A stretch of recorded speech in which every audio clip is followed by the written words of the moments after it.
Assalamualaikum warahmatullahi wabarakatuh dan selamat pagi menjelang siang Tribunner. Saat ini saya berada di bekas Stadion Matuangi di Jalan Cendrawasih, Kota Makassar.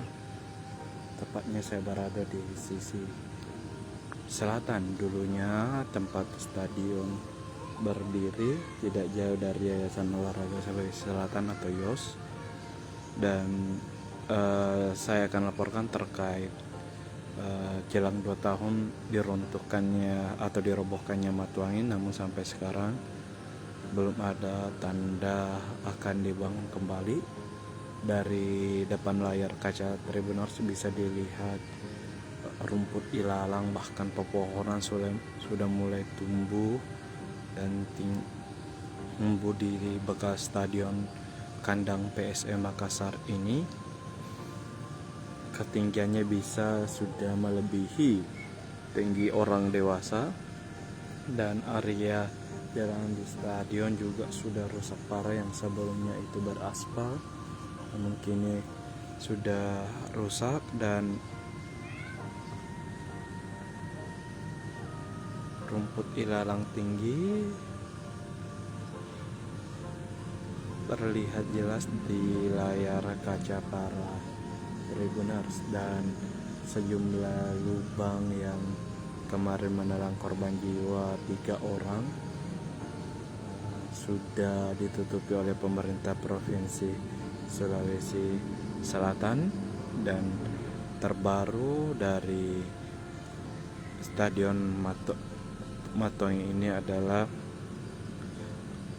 lelang ketiga tidak urung dilakukan. Setelah 2 kali lelang tidak ada pemenang tender karena perusahaan yang ikut serta lelang tidak memenuhi syarat untuk melanjutkan ke lelang ketiga. Tidak bisa dilakukan karena adanya gugatan perdata dari pihak YOS dan atas nama Teddy Anwar, meski Pemprov mengklaim telah memenangkan dari segi putusan dari pengadilan. Namun untuk membangun ini pihak Pemprov masih belum bisa karena memegang teguh prinsip kehati-hatian. Pihak Pemprov melalui Kabid Humas Diskominfo dan Persandian Pemprov Sulsel Sultan Rakib mengatakan bahwa untuk membangun kembali Stadion Matuangi yang berkapasitas 20.000 penonton ini harus sangat berhati-hati. Jangan sampai ketika dibangun namun pihak yang menggugat secara perdata ini melakukan banding dan justru memenangkan para penggugat, dan sementara pembangunan telah jalan. Jadi akan khawatir akan ada masalah hukum yang kedepannya. Di lain sisi juga bahwa pemerintah pusat pasca tragedi Kanjuruhan yang menewaskan 133 orang pada Sabtu 1 Oktober lalu telah berencana untuk merenovasi sejumlah stadion yang menjadi markas dari klub sepak bola di Indonesia, di mana perencanaan untuk renovasi akan dimulai pada tahun depan. Ya, tragedi Kanjuruhan kita tahu bahwa menelan 132 orang lepas dari hasil desakan penonton yang coba menyelamatkan diri usai adanya tembakan gas air mata dari pihak kepolisian ke tribun penonton. Dan dari pemerintahan dan Presiden Joko Widodo sendiri telah memerintahkan untuk merenovasi, bahkan bekas kandang Arema tersebut akan direnovasi menggunakan APBN sekitar 500 miliar lebih. Tentu pemandangan berbeda terjadi di bekas kandang PSM di Stadion Matuangi ini. Sudah 2 tahun dirobohkan, bahkan sudah menelan juga 3 korban jiwa, namun tak ada perhatian dari pemerintah pusat maupun pemerintah DPRD. Kemarin terakhir ketika Menpora datang ke Kabupaten Bone untuk membuka Liga Beringin, ditanya soal Matuangi justru lempar tangan dan meminta para awak media mengkonfirmasi ke DPRD Sulsel.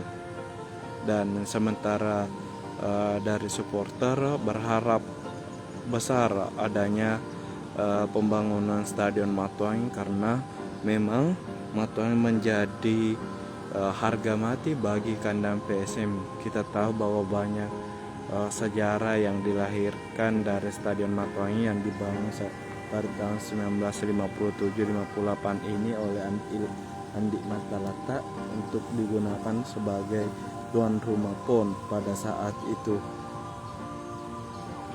Dan saat ini PSM harus menjadi tim musafir meskipun tetap berada di Sulawesi Selatan, yakni harus berkandang di Stadion B.J. Habibie Parepare. Jaraknya 153 km dengan jarak tempuh 3-4 jam melalui jalur darat ke Parepare. Dan itu pun saat pasca tragedi Kanjuruhan, Menpora meminta agar stadion klub Liga 1 ini berstandar FIFA dengan khususnya ada single seat. Sementara kita tahu sejauh ini bekas kandang PSM di Stadion B.J. Habibie Parepare itu belum menggunakan single seat. Ini juga menjadi kekhawatiran para pecinta PSM, jangan sampai musim ini jika liga dilanjutkan, skuad Laskar Pinisi harus menjadi tim musafir dengan kandang yang tidak memenuhi hasil verifikasi atau uji kelayakan dari pemerintah, baik dari PSSI, FIFA maupun AFC.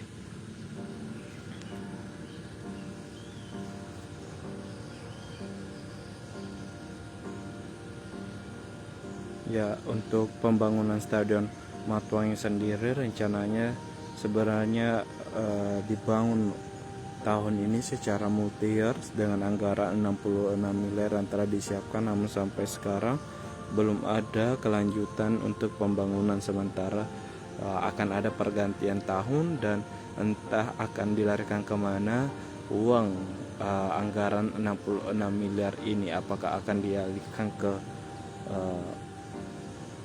tupoksi lain di APBD Provinsi Sulawesi Selatan atau tetap menjadi prioritas untuk pembangunan Stadion Matuang. Terlepas dari pada itu, sebenarnya Stadion Matuang ini dirobohkan untuk direnovasi kembali oleh Gubernur Sulsel nonaktif, yakni Pak Prof. Nurdi Abdullah. Kala itu Prof. NA ingin merobohkan Matuang untuk dibangun berstandar internasional dengan biaya anggaran sekitar 1,3 triliun dengan kapasitas sekitar 80.000 sampai 60 sampai 80.000 penonton. Namun di tengah perjalanan setelah dirobohkan dan desain sudah ada, KNA ditangkap oleh KPK dan sampai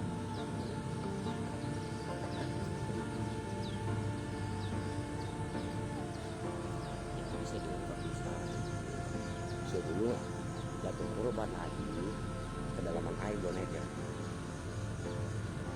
Apa gunanya timunan? Saya sudah laporkan sama Asep Bintang, apa jawabannya tidak sular. Tunggu ada korban. bisa saya lengkapi, Bisa. Pak. Bisa dijelaskan terkait mungkin kondisi Stadion Matuang saat ini seperti apa, Pak? Saat ini sekarang sangat mencurigakan, sangat membahayakan. Bagaimana saya katakan membahayakan? Air kedalaman sekarang kurang lebih 2 meter. Yang bekas galiannya, Pak? Bekas galiannya. Apa gunanya timunan itu terkatung-katung di atas kalau tidak didorong? Apa betul-betul menunggu korban lagi yang selanjutnya? Tapi kita tidak inginkan, kalau bisa secepatnya diratakan saja. Nggak usah bangun dulu lapangannya, Pak. Yang penting jangan ada korban. Berarti saat ini yang kubangan kemarin yang menelan korban jiwa belum tertutup full ya, Pak? Belum full. Masih ada sekitar berapa luasnya itu, Pak?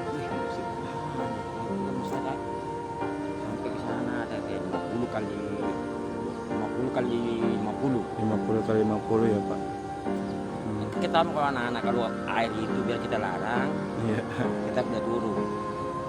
Bagusnya lagi anak-anak Pak. Kalau kita tegur dia naik, tapi kok setelah naik bersaat berteriak, maki-makinya Pak luar biasa. Terus saya sebut di sini. Iya. Seandainya juga tidak sebut nama tidak apa-apa. Iya. Tapi dibagi-maki Pak sampai kebilisan. Nomor 2 kalau bisa dibuka sapu litinya. Jadi jam berapa sampai jam berapa. Kalau bisa 2 shift, pagi sampai sore, pagi sampai jam 12 siang. Jam 12 siang sampai jam 5, jam 6. Karena biasa anak kalau jam 6 sore itu mereka habis itu memang hujan senang di air kok. Iya. Pasti turun.